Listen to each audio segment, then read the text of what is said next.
Hi అండి, అందరికీ నమస్కారం. Welcome to our channel. ఈరోజు నేను మరో మంచి చక్కనైన డివోషనల్ వీడియోతో మీ ముందుకు వచ్చాను. ఈరోజు అనగా 6వ తేదీ జూలై 2024 నుంచి వారాహి అమ్మవారి నవరాత్రులు ప్రారంభమవుతున్నాయి. కావున అసలు ఈ వారాహి అమ్మవారు ఎవరు, ఈవిడిని ఎలా కొలవాలి, ఎటువంటి వారు ఈవిడి కోసం పూజలు చేయాలి అనేది ఈ వీడియోలో నేను మీకు పూర్తిగా ఎక్స్ప్లెయిన్ చేస్తాను. రాత్రి వేళల్లో పూజలు అందుకునే ఈ వారాహి అమ్మవారి గురించి మనం చాలా రకాలుగా చాలా వీడియోల్లో చూసే ఉంటాం. మన పురాణాల ప్రకారం శక్తికి ఉన్న 7 ప్రతిరూపాలు సప్తమాతృకాలు. వీరే బ్రాహ్మి, మహేశ్వరి, కౌమారి, వైష్ణవి, వారాహి, ఇంద్రాణి, చాముండి. కొన్ని నమ్మకాల ప్రకారం 8వ మాతృకగా నరసింహని, అలాగే 9వ మాతృకగా వినాయకుడిని కూడా ఆరాధించడం జరుగుతుంది.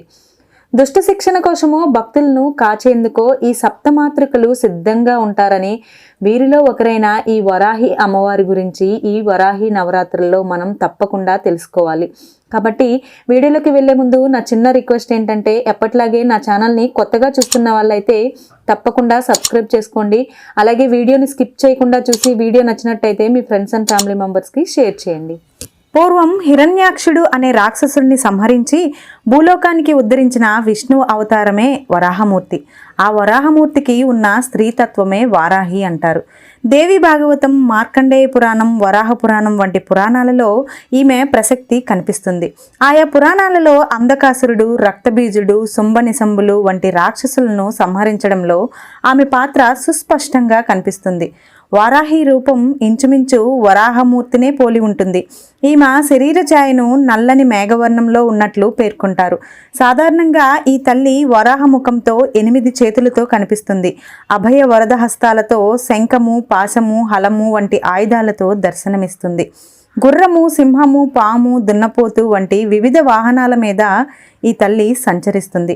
వారాహిమాత ముఖ్య దేవతగా ప్రతిష్ఠించిన కొన్ని ఆలయాలలో దర్శనం సైతం రాత్రి వేళల్లోనో లేదా తెల్లవారుజాముల్లో మాత్రమే ఉంటుందట.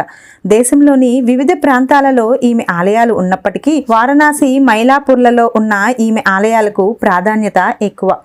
లలితాదేవికి సైన్యాధిపతిగా వారాహిదేవిని వర్ణిస్తారు. అందుకే ఈమె ప్రస్తావన లలితా సహస్రనామంలో కూడా కనిపిస్తుంది. ఈ లలితాదేవి తరపున పోరాడేందుకే కాదు, భక్తులకు అండగా ఉండేందుకు కూడా ఒక గొప్ప యోధురాలుగా నిలుస్తుంది వారాహి.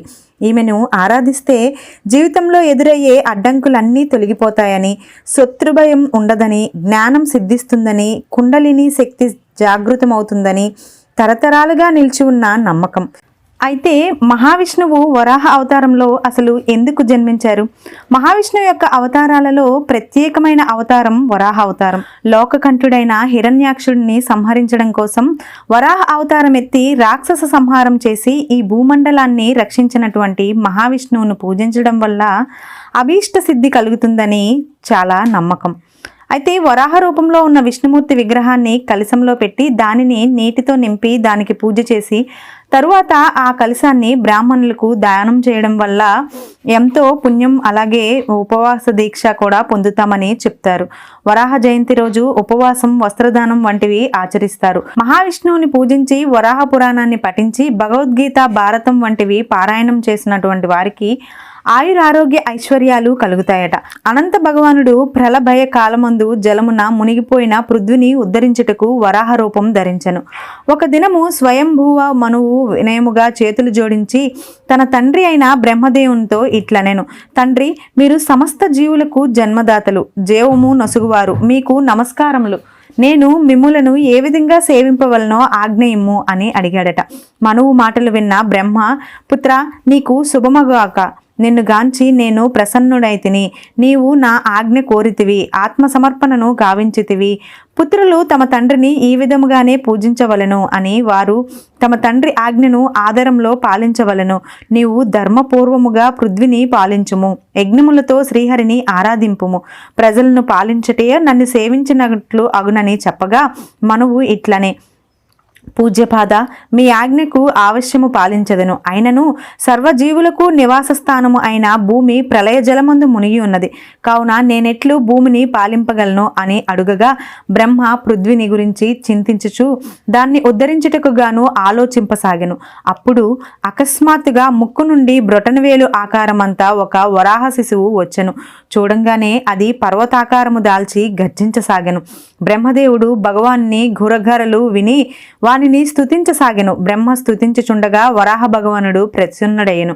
వరాహ భగవానుడు జగత్ కళ్యాణం కోసము జలమందు ప్రవేశించెను.